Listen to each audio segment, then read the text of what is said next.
Lalaki dinala sa ospital matapos daw na ibalibag ng bouncer na namagitan sa rambulan ng mga kabataan sa Baguio City.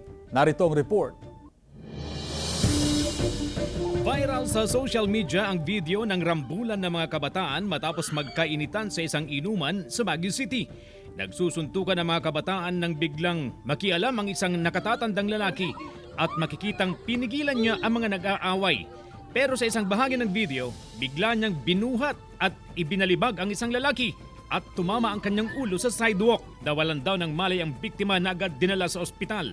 Ayon sa kapatid ng biktima, bago ang insidente, nag-inuman daw ang mga kabataan sa isang bar sa lungsod.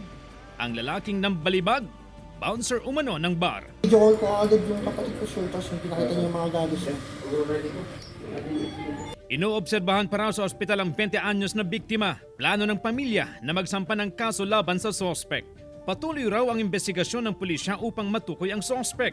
Paalala ng autoridad sa mga kabataan, hinay-hinay lang sa mga gimmick at iwasan ang gulo sa mga inuman. Hindi minor yung biktima, nag-anway ng mga yan. Kaya i-observe natin kung ano po yung mga may-ari ng inuman, ino-observe natin yung tamang oras sa regarding sa pagsunod sa liquor ban na yan. CJ Torida, 1 North Central Luzon.